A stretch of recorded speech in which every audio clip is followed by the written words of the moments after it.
Hi, it's Divya and welcome back to my channel. I have a quick and simple project for today's tutorial. I have these tissue boxes from Crafts Lane. They're both MDF, but the white one is primed. Crafts Lane sells raw MDF products, but for an extra cost, they prime it or paint it with the color of your choice. This right here is what the raw MDF and primed MDF looks like. For this project, I'm using the primed tissue box. But if I were to use the raw MDF tissue box, I would start off with a base coat of gesso. You can check out my other projects to see how I do that.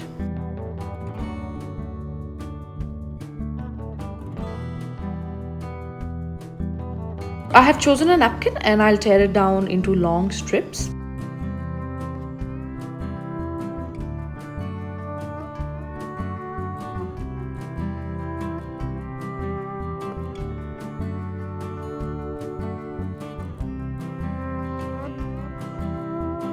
You can tear them down with your hands or use a thin brush dipped in a little water and run it along the line you'd like to tear. I find this method is a little more easy and precise.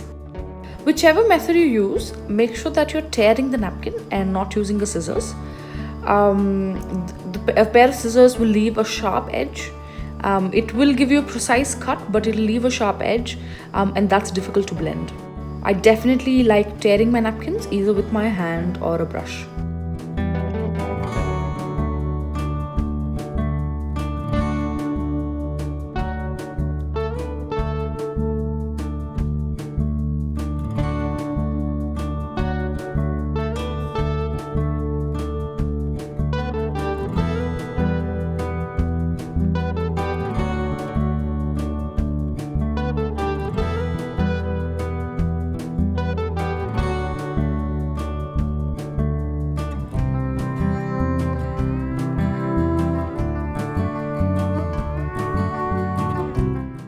I separate the extra ply from the napkin, place it in position and apply some glue in long strips and press down the napkin.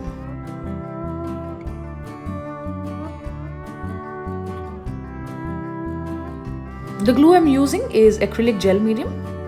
I like using acrylic gel medium over Mod Podge. It's just a personal preference. Gel medium is cheaper, but also the results are better. I find that I have less wrinkles and a cleaner finish with gel medium, but that could just be a personal preference. If you have Mod Podge or any other decoupage glue, you can go ahead and use that.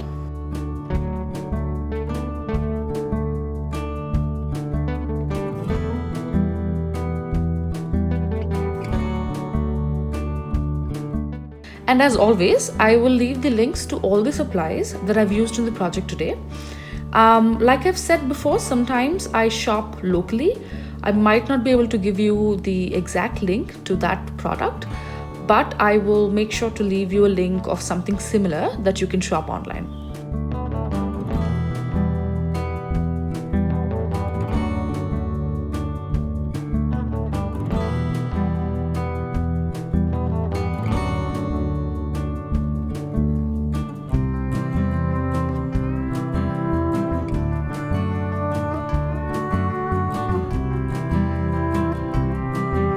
I have finished gluing down one strip and I'll similarly glue down the others.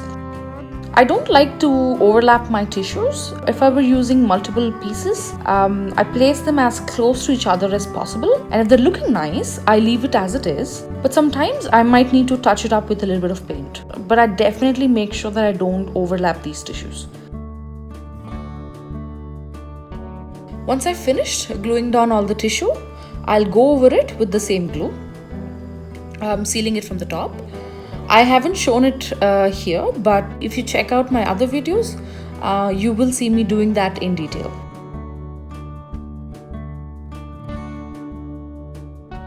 Once I've sealed all the tissue with gel medium, I let it dry for 30 minutes or so. I'm going over the edges with a fine sandpaper. I have these small bits of paper hanging off the edge. The sandpaper will give me a clean finished look. You could use a nail file as well.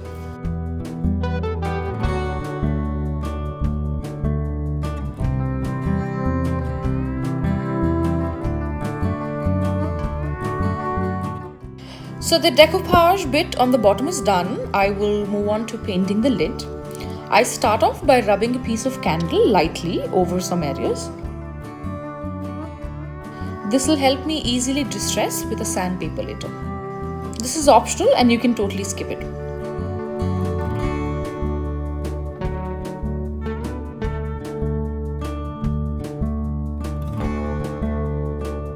I love the earthy tones of the houses and roofs. So the colors I'm picking for the lid are very similar. Lots of brown, red, a little yellow and some black. I'm going for a nice, warm, rusty brick feel. I want it to look rustic and distressed. A slight old world charm, if you will. So I'm using a dry brush and very little paint and brushing it over. I don't want to overblend and just end up with one muddy color. So I'm not adding any water. I'm using very little paint with the dry brush. I am blending, but you can individually see all the shades as well.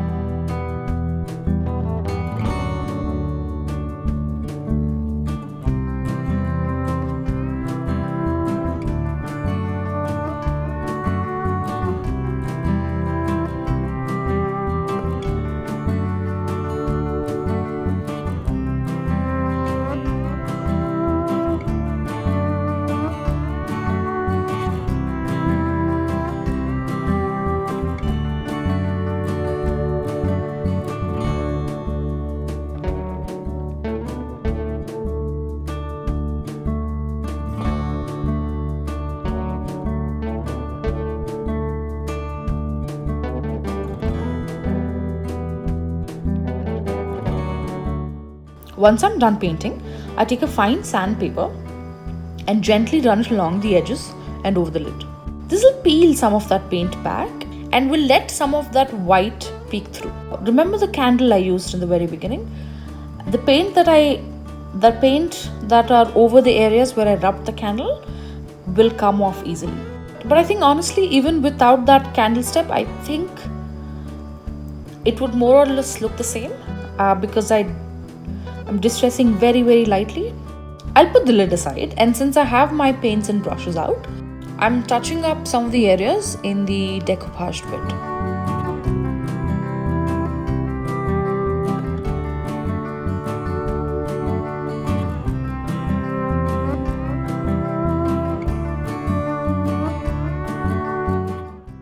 I'm going for a slightly messy, rustic look, so I'm not being too careful.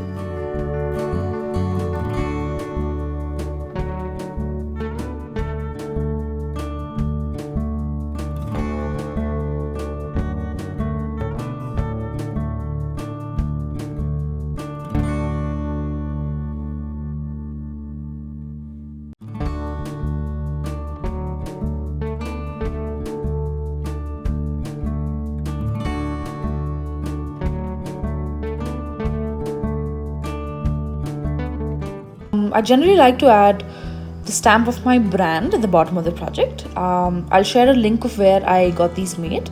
I got them made from a company in the US. The ink I'm using is archival and won't smudge.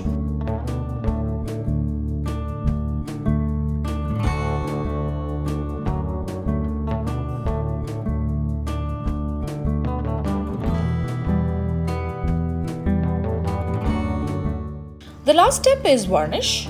I'm using wood varnish by Asian Paints.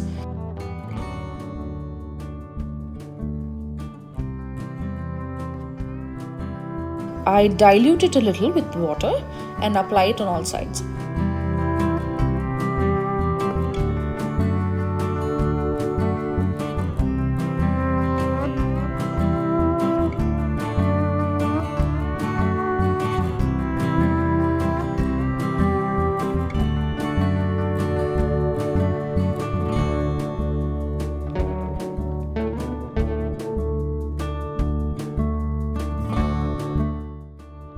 I'm leaving the bottom and the insides as is. It just has a coat of primer, but it looks very smooth and clean, and I like the finish. So I just varnish it and leave it as it is. The varnish does change the color a little when applied on the primed surface directly, but it's so negligible that I don't mind. You could absolutely paint it white or some other color and then varnish it if you prefer. The varnish dries to touch almost immediately. This varnish dries to touch almost immediately, but I still let the product dry. I still let the product dry for a few days. This will ensure that the lid isn't sticking to the base. The reason this last step is really important, the reason I always finish off my products with a wood varnish is because the acrylic paints that we've used or the gel medium or Mod Podge that we've used earlier tend to react to the climate. They get sticky, they're very tacky, and sometimes in cases like a box or a lid, or in this case the lid and the bottom will stick to each other, and when you try to pull them apart it's either impossible, they're tightly shut, or if you pull it hard enough, it'll peel off with the paint. So I get asked this question a lot. Why are my products sticky or tacky? That's because you might not have used a top coat varnish. So make sure that whatever medium you're using, after you've finished your project, that you seal it with a top coat varnish. In my case, I'm using a wood varnish. You could use any wood varnish that you find in the market. I like using this particular one. That's it. I hope you enjoyed this tutorial. I would love to see any of the works you've done. If you're inspired by the tutorials I've put up and want to share some of your work with me, I'd love to see it. Please send them to me on Instagram or Facebook. The handle is Yelling Yellow. I will make sure to leave the links in the description box below. And as always, I will leave the links to all the supplies that I've used in the project today. Like I've said before, sometimes I shop locally. I might not be able to give you the exact link to that product, but I will make sure to leave you a link of something similar that you can shop online. And here are some of the close-up of the finished product. This is really cute. It's sitting on my coffee table and I love it. See you soon. Bye bye.